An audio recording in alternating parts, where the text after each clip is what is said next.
Problem में दिया हुआ है the radius of the earth is r and the acceleration due to gravity at its surface is g। Means मुझे radius of the earth दे रखी है r, r is the radius of the earth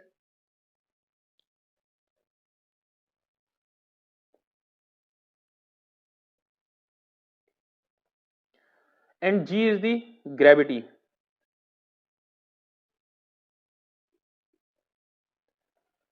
Calculate the work required in raising a body of mass m to a height h from the surface of the earth। Suppose ये अर्थ है, ये है अर्थ की surface, ये है अर्थ का centre. तो centre से लेकर के और अर्थ की सरफेस तक जो डिस्टेंस होगी दैट इज द रेडियस। ये जो पॉइंट है यहाँ पर मास रखा हुआ है अर्थ की सरफेस पर, ये मास है m। यहां से h हाइट जब अपन ऊपर जाएंगे तो h हाइट पर सपोज मैंने मान लिया ये मास एट पॉइंट ए पर पहुंच गया और ये जो सरफेस पर जो पॉइंट है वो मैंने b मान लिया, ये हाइट है h।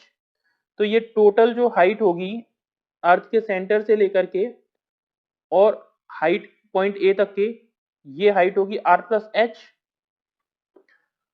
मीन्स मुझे कैलकुलेट करना है यहां पर टोटल पोटेंशियल एनर्जी या फिर वर्क बोलूं जिसे। तो इस पॉइंट पर means at the surface of the अर्थ से लेकर के जब मैं इसे ऊपर तक लेकर के जाऊंगा तो यहाँ पर पोटेंशियल एनर्जी रेज होगी। तो पोटेंशियल एनर्जी जितनी इसकी इंक्रीज होगी उतना ही ये वर्क के इक्वल होगी। Means I can write work is equals to change in potential energy, change in potential energy. Potential energy में चेंज कितना आएगा, पोटेंशियल एनर्जी यहाँ पर मिनिमम होगी और यहाँ पर मैक्सिमम होगी। Means I can right gravitational potential energy at point A minus gravitational potential energy at point B। Gravitational potential energy कितनी होती है एट पॉइंट ए पर, अगर मैं डिटरमाइन करूंगा तो हाइट कितनी हो जाएगी r प्लस एच।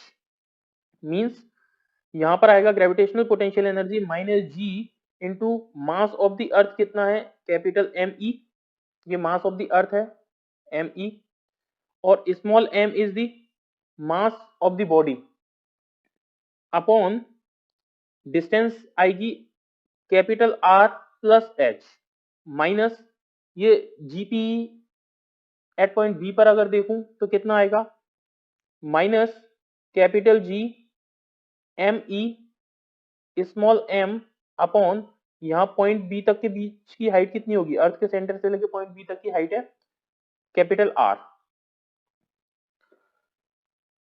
इसमें से मैं जी एम एम कॉमन ले रहा हूं, मैंने कॉमन ले लिया G M E and M. यहां पर कितना बचेगा देखो, ये हो जाएगा पॉजिटिव माइनस माइनस प्लस हो जाएगा, यहां आएगा नेगेटिव। तो मैं इसे लिख रहा हूं 1 upon R minus 1 upon R plus H. आगे देखो is equals to G M E M, इसे कैलकुलेट करेंगे तो ये आएगा R plus H minus R upon R plus H. R से R cancel out is equals to G M E M, यहां आएगा H upon R plus H. अब इसे फर्दर देखो,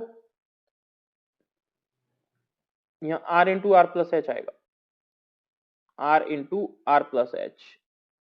यहां देखो मैं स्मॉल जी के बीच में रिलेशन निकाल रहा हूं क्योंकि मुझे स्मॉल जी दे रखा है प्रॉब्लम में। प्रॉब्लम में देखो मुझे स्मॉल जी दे रखा है, ग्रेविटी दे रखी है प्रॉब्लम में। तो मैं अगर इस स्मॉल जी के रिस्पेक्ट में मैं जीएम को कन्वर्ट करना चाहता हूं तो हम जानते हैं small G is equals to होता है G into M E upon R square. R is the radius of the earth. तो यहां से मैं लिख सकता हूं G into M E is equals to small G into R square. यहाँ इस जी इंटू एम ई की जगह पे मैं पुट कर रहा हूं जी इंटू आर स्क्वायर। तो इस वाले रिलेशन में मैं रख रहा हूं ये आएगा, यहां आएगा small G into R square small M कोष्टक में H upon R into R plus H. इस एच को अगर मैं देखूं, इसमें से मैं आर को कॉमन ले रहा हूं तो ये हो जाएगा R square, G R square M, यहां से मैंने आर और कॉमन ले लिया तो ये आर स्क्वायर हो जाएगा, तो यहां मैं लिख रहा हूं आर स्क्वायर।